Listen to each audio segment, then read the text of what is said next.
chance of bringing home our second series win against BLG, who are currently able to with red. Does have a lot of kill threat, but not this time. This is interesting. Andy is very low on mana, but they're still going for the 1v1. Meteor has the advantage while sofm's isolated, but he's forced out, forced to leave. And it looks like sofm's just coming in for another gank. Oh, resonating strike not going to land. He's going to look for it still, forces the flash from it. And Asura is just getting absolutely abused here, but still, Snake wants to keep it going. They say, you want to go top? We're going top. We're going top now. ADD stuck under the tower, so low. Is it going to be first blood?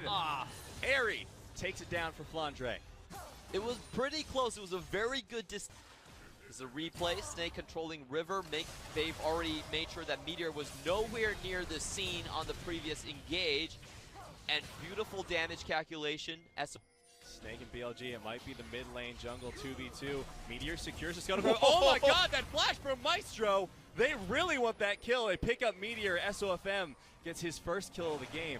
But they're not looking for the dragon just yet. And even with the winning bot lane, BLG cannot. Looking so much better. You know, they were about to start their dragon, decided, okay, probably not. We don't have the pressure anymore. Flandre. And they're making smart. Oh no, Flandre. I was so happy with his laning, but now he's starting to pay for his hubris. Goodbye, Fear Beyond Death from downtown. Ooh. Great three-point shot right there. Flandre roaming. They have a very strong winning bot lane, and that was one of the better punishes of a freeze that I've seen this split. You know, very heads-up play. Just instantly collapsed on the enemy jungle, and Jinzhao and Kina were not in place to really counteract the play. sofm so far still running circles around the map. This is a much more favorable trade. I think it's more than 3. I think it's a full 5 man. Oh my god. I didn't notice that. Now they're sacrificing the bot lane tower though. So they're going to give up first tower gold and all of the stacks here. I really wonder where they want to drop this Herald. BLG, it has to be top, right? Yeah, it feels like it has to be top. I wonder if they want the lane now. Something you can do if the enemy takes the tower down like this earlier on, since both their Lissandra lane and Flandre's lane actually have a lot of wave clear, they don't really have to force the issue as fast as they want to, but they are going to go for the straight up trade. The potential play I was thinking about was just trying to freeze out the bot side. But they want the gold now. Andy in a little bit of trouble here. 3 men coming in. He gets the root onto 2. He goes for the frozen tomb onto Kuro. Almost gets the kill and gets himself out without the use of his flash. Now 4 in the mid lane going to punish that tower quite severely. But Andy, that was a really good save 4 versus 1. Gold lead. So Flandre getting teleported on. 3 members of BLG are here as well. I don't think you're going to be able to outplay this one, but he's trying to get the root onto Kuro, but he's already below half health. He's just running for his life straight into ADD, and Meteor picks up the kill. Oh, but BLG, they don't want to give this one up so easily. Flandre sitting there on the flank, but now Andy has already been zoned out of the fight. So if BLG come down for this, now they got Meteor with the hook, and now he gets blown up by Flandre. Andy says, this is not my time to come back in. ADD rooted up. sofm still on the chase, as is Asura. Killer instinct forward. Kuro on the side, gonna get taken down. 2 kills for Snake. Maestro, the absolute hero of this fight so far. 2 consecutive hooks, bringing BLG members to their death. And even though with the late game composition, they come out ahead in the team fights.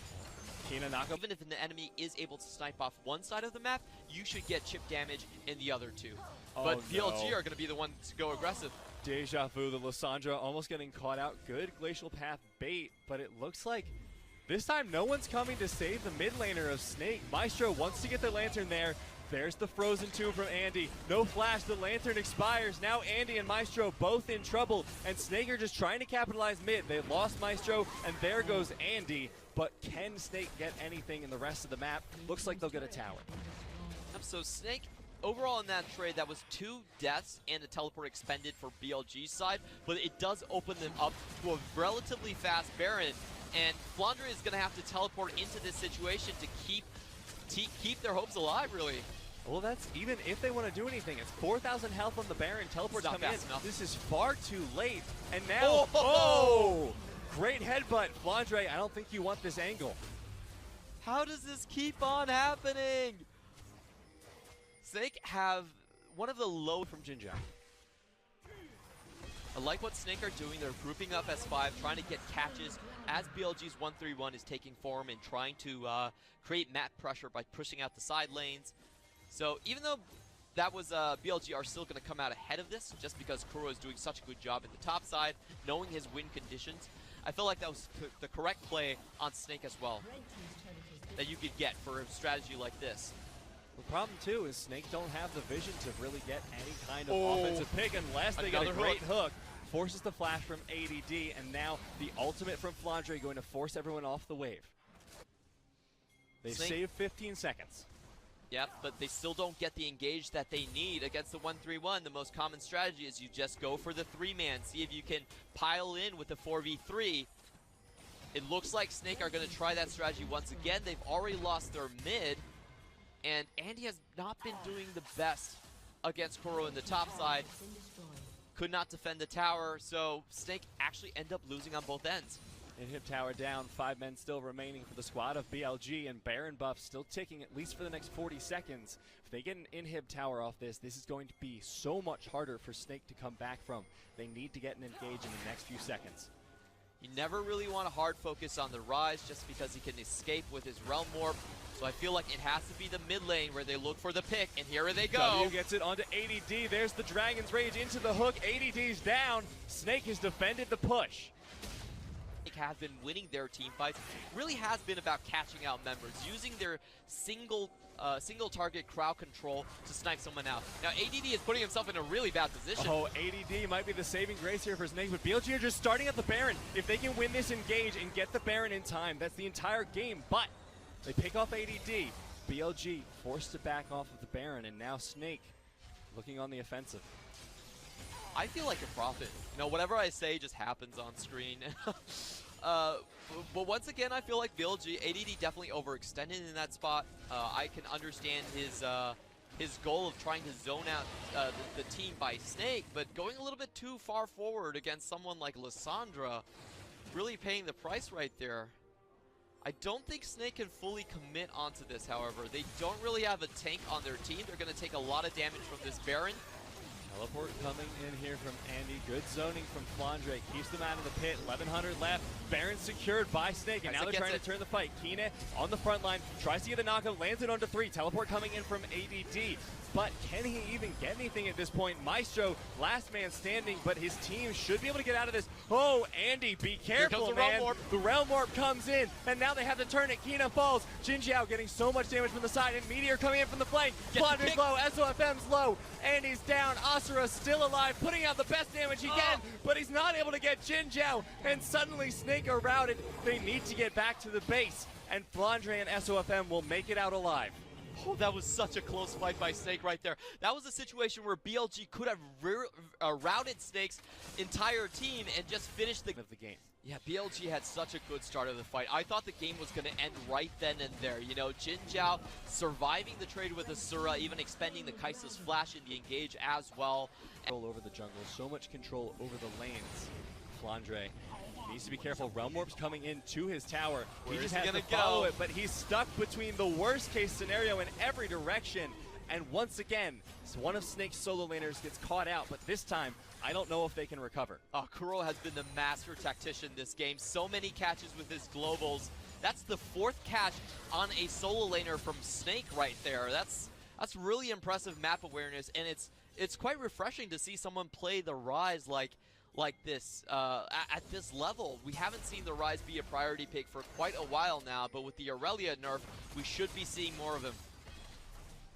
BLG pressuring onto the tower. Baron buff, 55 seconds remaining, but only SOFM has it left. The inhibitor going to be threatened even through the Baron buff because Flandre's still not up for 10 seconds. BLG gonna back off the map with their double clouds. Maestro not able to land the God Hand hook, and now he's getting engaged on Jinjiao, blowing the culling, and the ultimate from ADD finally takes him down. Fear beyond death. The fear lands onto nobody, though. SOFM getting flanked. Meteor jumps in, not able to find anyone. Asura still alive, wants to turn the damage onto ADD, not able to find any purchase, and now Snake are backing off, trying to kite. Flandre slowed up there a little bit by Kuro, but they're keeping the kite on, and Flandre has so much capability to do damage. But the chase, Meteor with a huge slow. Jinjiao gets engaged on. Andy not able to find him. Jinjiao still alive. If Asura can get any kills here, he turns it in. Killer Instinct not going to be able to follow up. Realm Warp should be able to save the rest of BLG, but what a close fight. Oh, and that's the kiting potential that Snake's composition does provide them. You could see that they couldn't run away from the situation possibly could have had. And you have to remember, two of those catches were, one of those catches was when Snake actually had the Baron buff. Once more, he's doing it again. ADD probably can't split push, but Kuro still can. Snake want to turn onto the Baron here. They can't go back to contest Kuro, so at worst, they'll lose the tower and lose the team fight. TP coming in, but Asura gets a pick onto the side. Flandre goes down, Fear Beyond Death, but everyone else on Snake makes it out. The Realm Warp coming in from Kuro, but it won't find anyone just yet. Asura stays safe despite the vision. Maestro, the hook goes wide, and suddenly Snake needs to run out of here. Andy might be able to get away. The blast plan over the wall keeps him safe for now, but Kuro still on the chase. No tower here to help him. There's the Glacial Path. Asura comes in with the burst, and Kuro goes down. This time the shutdown is in Snake's favor, and they might be able to hold on to the base, but that inhibitor is looking in a lot of danger. Jinjiao pushing in onto it. ADD in here as well, but Asura puts out so much damage. If Snake can get the engage, they might be able to get a kill, but they just want to be happy with that inhibitor. Snake were forced to go onto the Baron. However, the problem for me is that Meteor died way too early on. Like, Snake was not in the clear of securing that Baron even. But with the positioning of Andy, they're able to take away the snipe. Asura really out of position, but ADD really might have gone a little bit too deep. Gargoyle Stoneplate keeping him alive for now, but now it's popped down. ADD so low, they might be able to get the return damage. Ultimate from Flandre ticking in the back line. Finally, Andy goes down. Asura is still alive. Jinjiao is down, and now Snake are going to win the team fight without question for the first time this game.